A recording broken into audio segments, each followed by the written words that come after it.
Hey, so welcome back. It's Sunday, and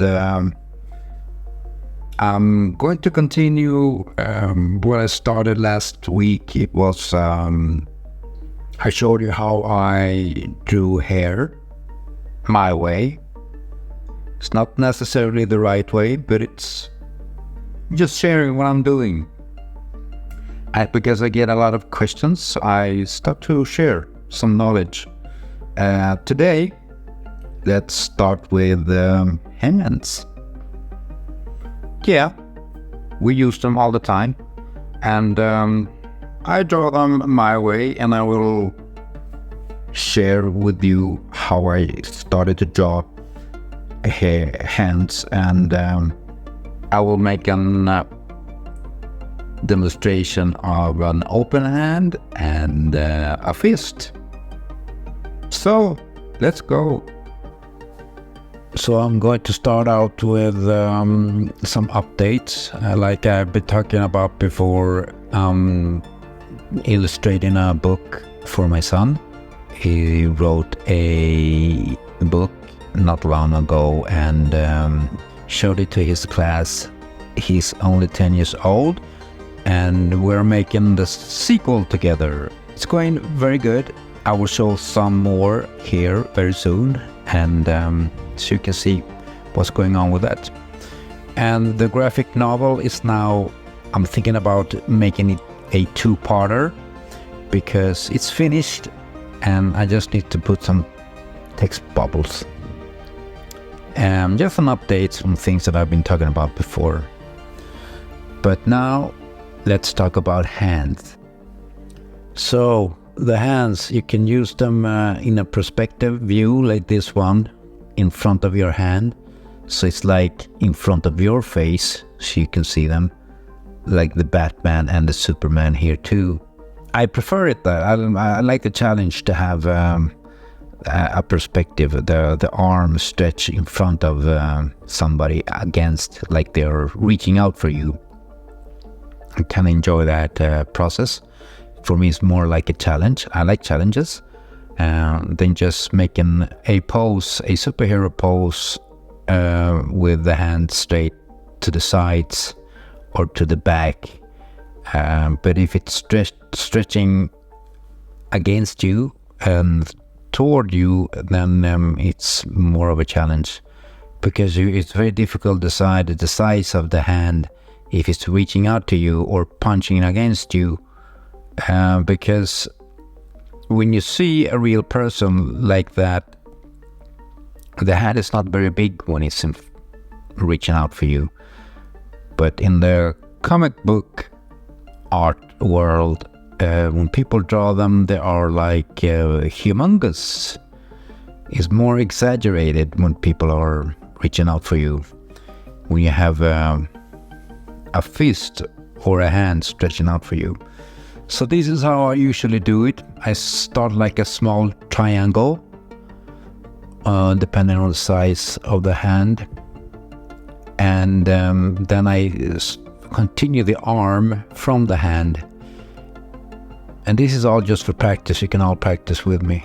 And then I start with the knuckles, so I know where I have them.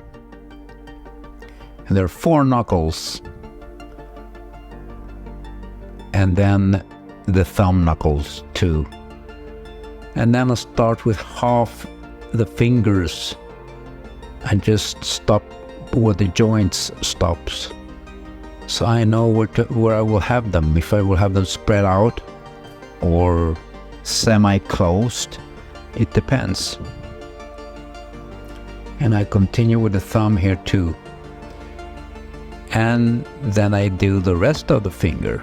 I do it a bit, not very stretched out here, so it looks more dramatic. It's a pose that is very dramatic. So there you have a hand. And this is, of course, I'm doing it with ink now, but you should do it with pencils before you ink, so you can take away like the knuckles that I exaggerated here and all that. You shouldn't be with.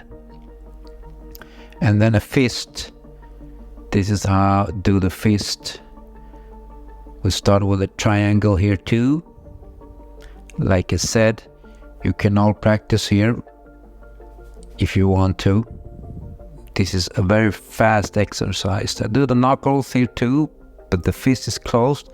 I do a finger, but I stop there. I don't continue the finger at the joint. And then the thumb should come under all the other fingers. And now you have a fist from this view. And continue the pinky, like so.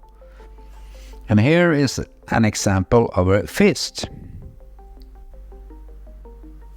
And this is how I usually do it. And then you can have different views, perspective, depends on what, how the characters are standing or what they're doing. Sometimes it's good to have a hand when they're talking too, just semi-open. It brings some drama to it all. Here we have Galactus. And I'm doing the same thing here, like you see him. I'm making the joints and the knuckles and all that. And this is with pencil only. And this hand is in front of him, so he's like reaching out like the others. And then I just ink without all the, just taking out the other details that was inside. I did a lot of knuckles and all the stuff. I don't draw that. I just draw what I feel is necessary for this hand. And it's mostly the outlines that I need for this drawing. So it's only the outline I'm inking now. And if I want to create more details inside the hand, more shadowing, a lot of black, because if it's closer to you, the hand, it should be darker. That's a rule when you draw. But the Galactus one, I made him, or I made the hand without details white, because it gave the impression that it was glowing, using his cosmic force. Here's another hand, stretch out directly to you. This is Thor, my own Thor. He's not the typical Marvel Thor. And this is a fist that is right in front of you, like stretch. So the view is in front of the fist, not like the other one that I made. It was a little bit hard to see when I pencil, but when I ink, you'll see more the perspective. I've had people comment on this drawing. They liked it, but some people that are into drawing themselves, they felt that this hand should have been a bit bigger. And like I said, in the comic book world, artists tend to exaggerate that, but if you take a picture like this, you'll see that the hand is very small. But maybe he was right, the hand should have been more bigger. And here's the final result of that Thor. I had a lot of fun with the effects because I use a white ink. Here another example of hands that I've drawn before, making them more dramatic. Okay dudes, that's the hands for this time. I hope you'll join me every day now for the live sessions. I'm having them every day, and you guys, I'm having a lot of fun with you. So please join me and give me a sub. Then you will see what will happen next time. And take good care of each other and have a good evening.